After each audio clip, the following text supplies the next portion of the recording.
Why do we serve the earthly kingdoms that we live in when they can be so bad? Well, this all goes back to Jeremiah and Daniel, where God told his people through Jeremiah, submit yourself to King Nebuchadnezzar and serve the land in which you live, serve the community in which you live, because the better off the community is, the better off you are. And then Daniel is example number 1 of doing this, of living this out. And this is really a thought that came to me as I studied Daniel for this series, is that Daniel is the foreshadow of how we live today.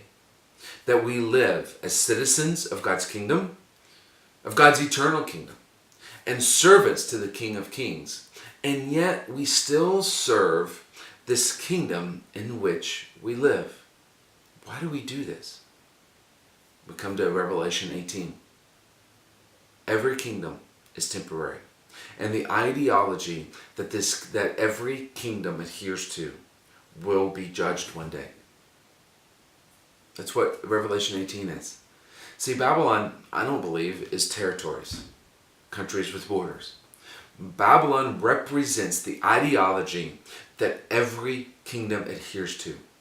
It's the lust, it's the appetite, it is the thirst for more. For King Nebuchadnezzar, it's for the thirst for more territories, the thirst for more kingdoms, the thirst for world domination. Every kingdom has its thirst.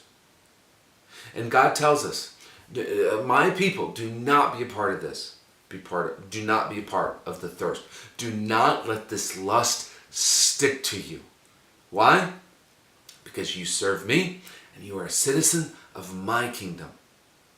Now, this gives us the ability to serve the temporary kingdoms in which we live. Because they're temporary. They'll be judged one day.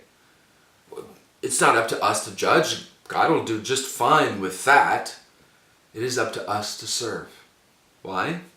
Because we are to make disciples of every temporary kingdom on the face of this earth right now.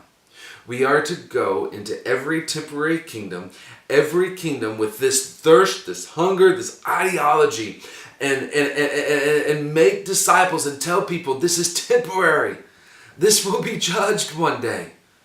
Come, serve the King of Kings. Come, be a part of the eternal kingdom that will give you eternal, abundant life forever.